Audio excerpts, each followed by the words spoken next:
Hola, buen día. Mi nombre es Alejandra Valencia y les voy a hablar sobre un resumen de lo que vimos en el tercer parcial.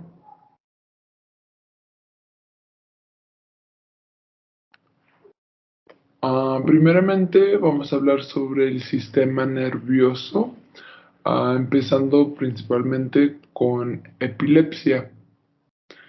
Entonces, ¿qué es epilepsia? Entonces, es una descarga neuronal anormal y excesiva de un grupo cerebral.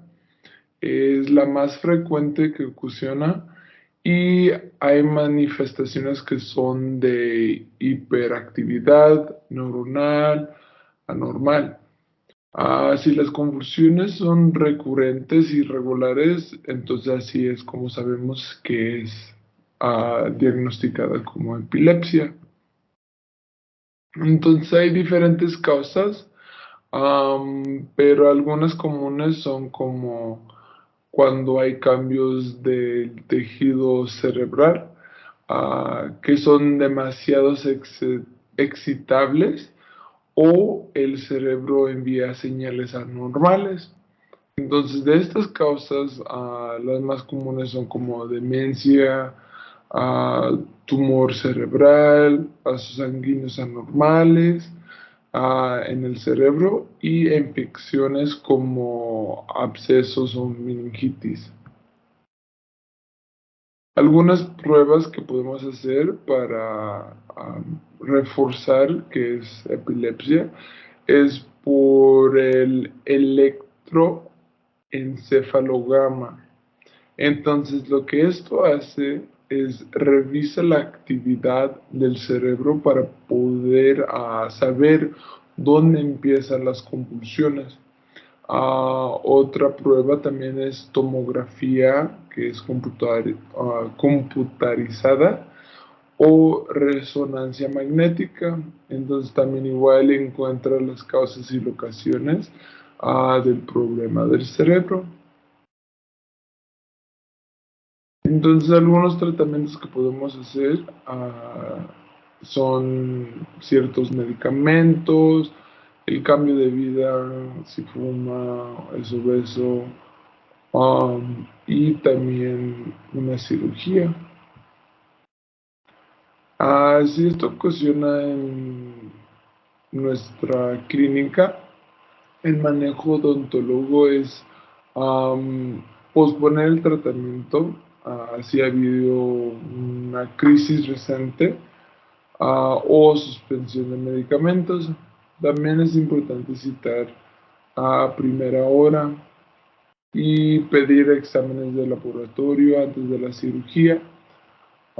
También usos ansiolíticos por medicamentos, por el médico tratante. Nosotros no lo podemos recetar, solo el médico. Otro tipo de sistema nervioso que vamos a hablar son las crisis convulsivas. Y la diferencia entre epilepsia y la convulsión es que epilepsia es crónico y recurrente, causada por descargas excesivas de neuronas, como ya hemos hablado. Y las convulsiones es un trastorno cerebral, y es una alteración de estado de conciencia. Pero lo primordial es que es una contracción involuntaria de musculatura corporal. Entonces, algunas características de las clasificaciones. Primeramente, hay crisis parciales simples.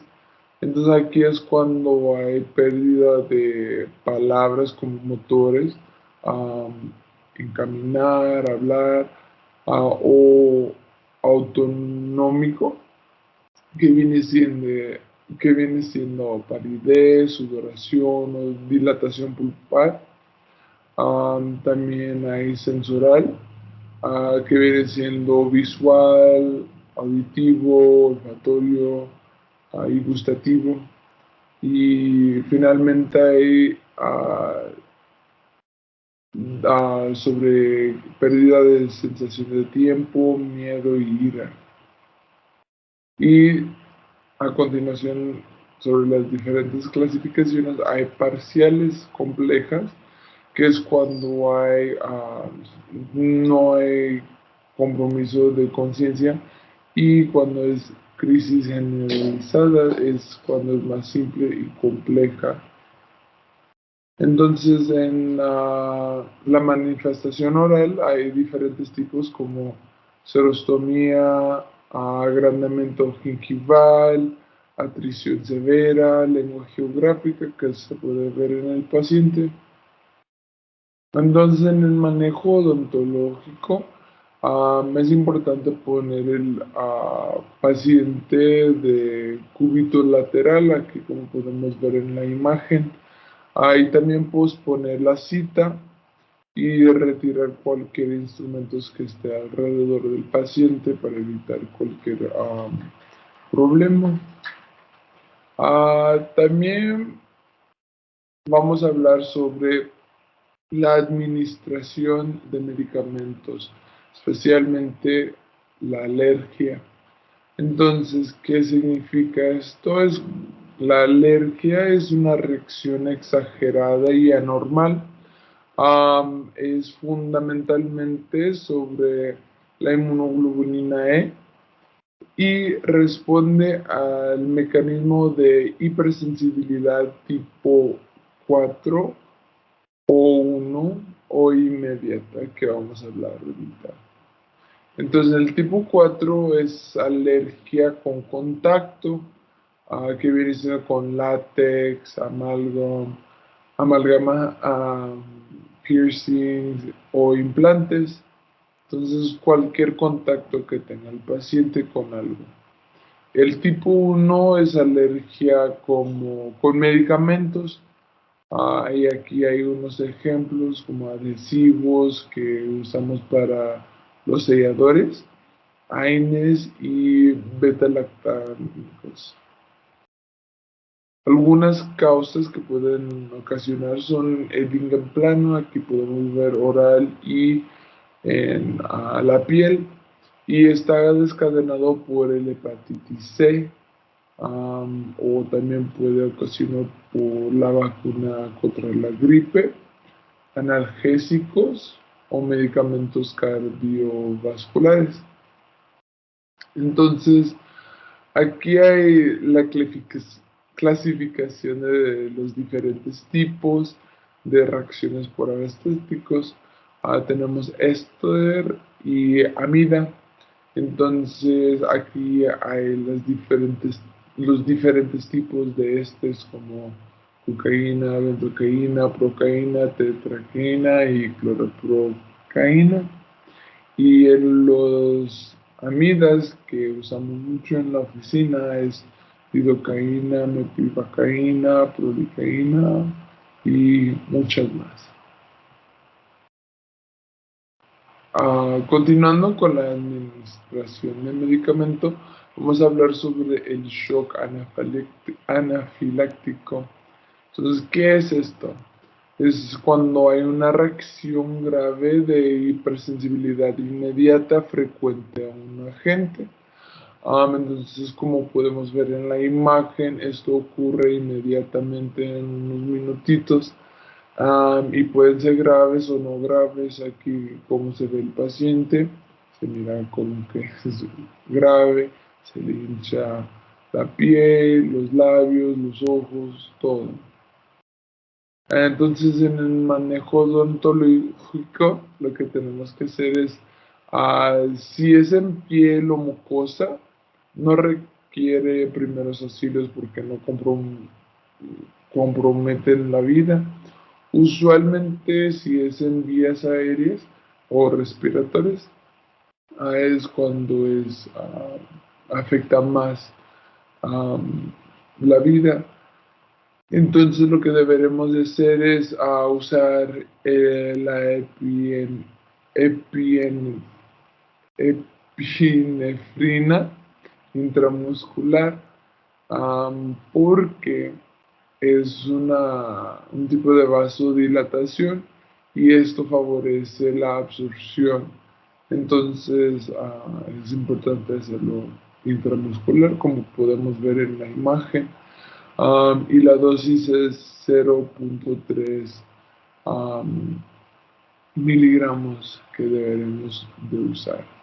Y la inyección debería ser lenta y aspirar cuando le estamos poniendo la anestesia al paciente para evitar así un shock anafiláctico y para poder saber si algo le está pasando al paciente. Entonces no meterle, si le estamos poniendo lidocaína, no ponerlo rápido para poder saber si está teniendo alguna sensación que es incómoda o una alergia.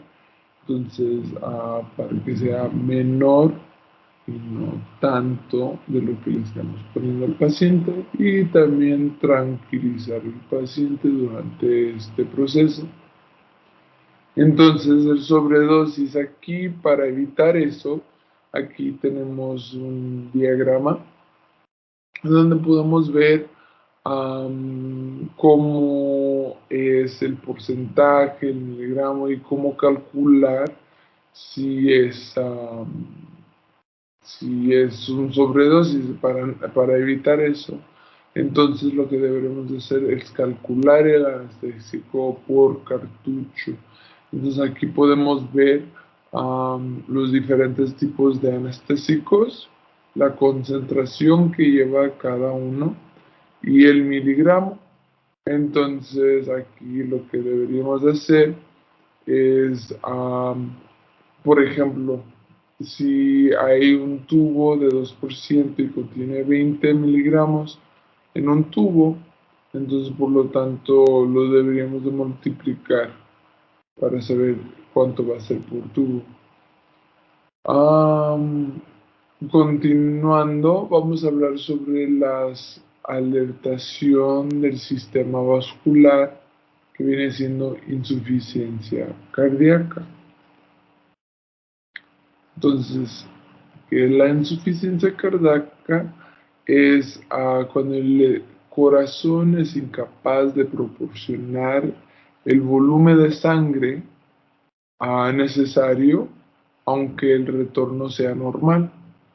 Entonces, como aquí podemos ver en la imagen, como que hay un engrosamiento del corazón, también se puede ver. Entonces, algunas manifestaciones clínicas que podemos ver es edema, ansiedad, disnea, o las extremidades del cuerpo pueden ser frías, o húmedas o cianóticas. En la parte bucal podemos ver cianosis en los labios y en la piel mucosa, como un color púrpura, como en la imagen, pulsación de venas del cuello, y si toman medicamentos puede ver úlceras, hiposalivación, petequias, agrandamiento gingival. Entonces, como odontólogo, lo que deberíamos hacer es consultar a un médico y no tratar pacientes si no están diagnosticados con esta enfermedad, porque uno no sabe qué tan grave es, qué es lo que requiere. Entonces, también es importante diseñar actividades antes del tratamiento para evitar esto. Es importante tomar signos vitales siempre con estos pacientes. Si es mayor de 100 o menor de 60 latidos, se debería de suspender la consulta.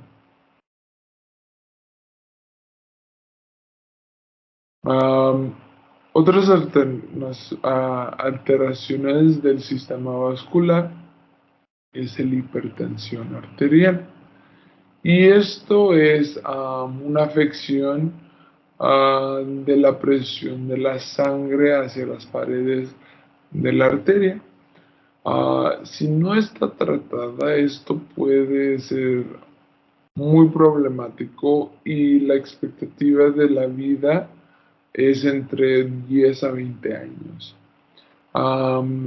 Entonces, aquí podemos ver en la imagen, am, puede fluir fácilmente a través de los vasos la sangre y con la hipertensión, am, como el corazón bombea más fuerte, la sangre no puede fluir fácilmente a través de los vasos.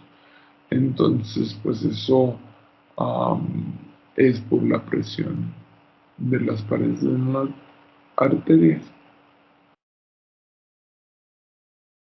Entonces, algunos factores de riesgo pueden ser edad, sexo, raza, diabetes y el estilo de vida, como es la dieta del paciente, si fuma, toma alcohol o si hay depresión y estrés. Entonces, igual con esos pacientes, importante tomar la presión. Y aquí tenemos una tabla donde hay la definición, sigue es cómo deberíamos de tener la presión. La mejor es menor de 120, y la diastólica es menor de 80. Lo normal es de un rango de 120 a 130 y la de diastólica es menor de 85, entre 80 y 85. Entonces ahí es como podemos guiarnos cómo es el paciente. Entonces, aquí podemos ver si el estadio de hipertensión es 1, 2 o 3, dependiendo de la presión sistólica y diastólica. En artículos recientes ya están diciendo que es prehipertensión si está de un rango de 130 a 80. Es nomás para prevenir y tener precaución con el paciente, para decirle que, oye, como que su presión la tiene un poco alto, es importante tal cosa y referirlo a un médico para que haga unos análisis y para que cambie su estilo de vida y para poder evitar tener hipertensión en el futuro. Entonces, en el manejo odontológico para este paciente es que si está en estado 3, como podemos ver en la tabla acá, estado 3 es mayor de 130, 180 y 110.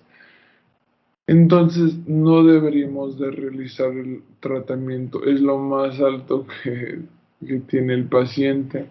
Si está en estadio 1 y 2, que viene siendo aquí de 140 a 179 y en la diastólica de 90 a 109, podemos ver al paciente y hacerle el tratamiento solamente si hay referencia del cardiólogo que lo está tratando al paciente para iniciar antihipertensiva. Igual, siempre tomar signos vitales para saber si podemos tratar al paciente en ese momento y si está controlada. Si no está controlada el paciente, no deberemos de tratar hasta que cumple una evaluación cardiológico con el tratamiento adecuado. Otra alteración del sistema vascular es si hay un evento vascular cerebral. Y también está conocido como ictus, Y es cuando la patología que afectan los vasos sanguíneos suministran la sangre al cerebro produciendo una alteración. Entonces hay diferentes tipos, hay hemorrágico y isquémico. Y aquí podemos ver que en primer tipo hemorrágico es cuando tiene una hemorragia en una área cerebral. Aquí podemos ver una zona localizada.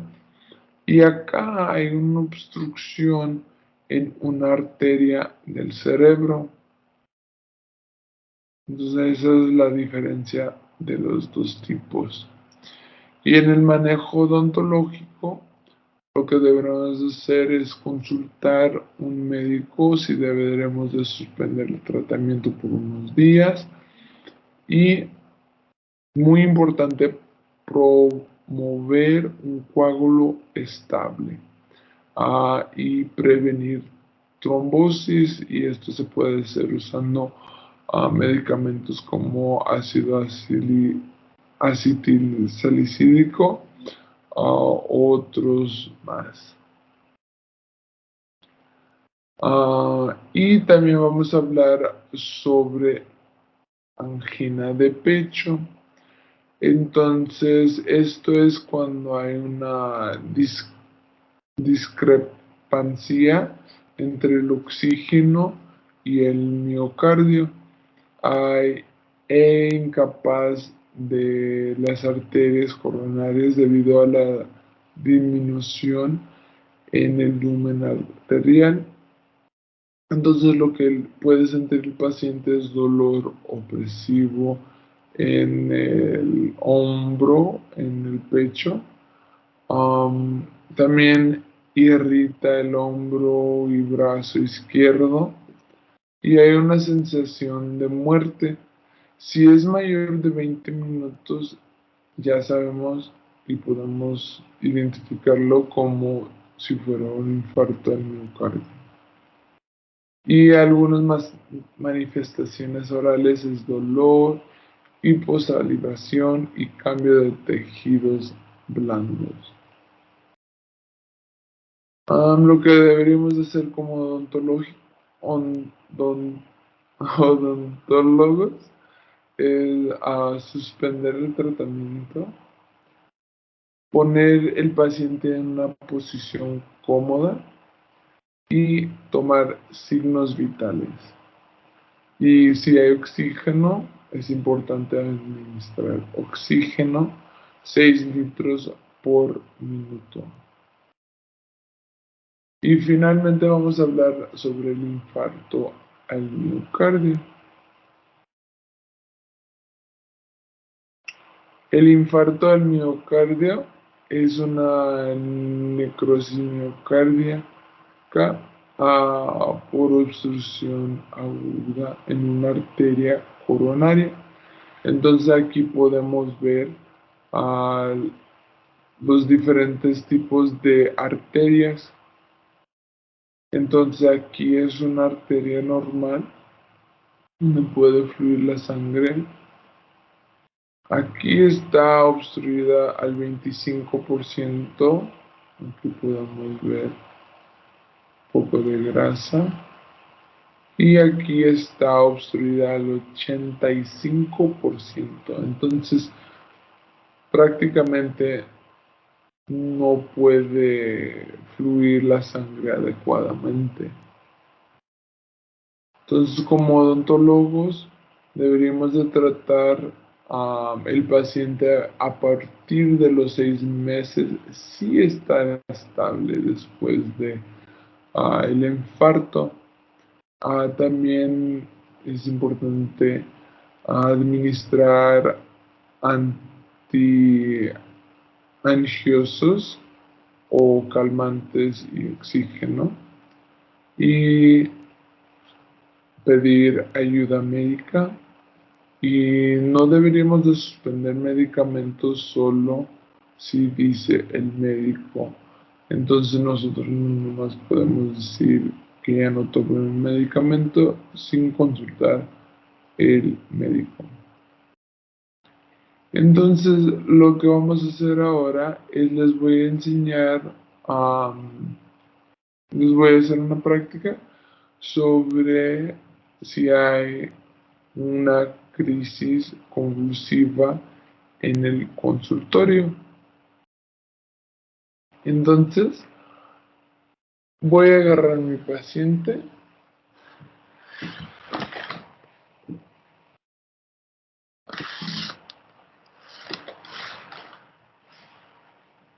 Aquí está mi paciente. Bueno, entonces, cuando tenemos nuestro paciente, lo que debemos hacer es proteger al paciente para que no se lesione por sus movimientos involuntarios.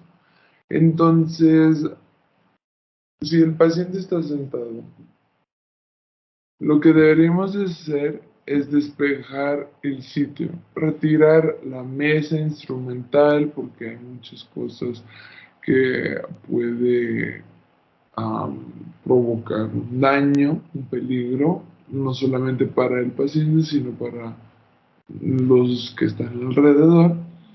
Y a procurar no mover al paciente del sillón durante la crisis. Entonces, si se está moviendo, no hacer nada. Deja, retire todo. Luego lo que deberíamos de hacer es colocar el paciente en posición de cúbito lateral, como vimos en la imagen que presenté, que viene siendo así. Después se puede sujetar cuidadosamente al paciente contra el sillón y tratar de guiar sus movimientos evitando violencia. Luego, para evitar que se muerde la lengua el paciente, a veces se coloca una toalla, un pañuelo entre los dientes, porque con los movimientos a veces se puede morder la lengua, los carrillos, y es que producen los espasmos en los músculos de masticación. Y si la crisis es muy repentina, deberíamos de no intentar retirar los instrumentos que se encuentren en la boca de forma apresurada. Estos deben de ser anudados previamente con seda dental.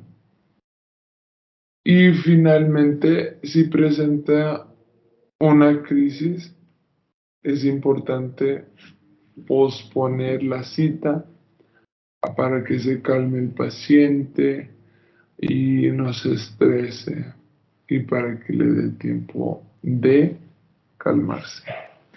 Muchísimas gracias por todo. Nos vemos hasta la próxima.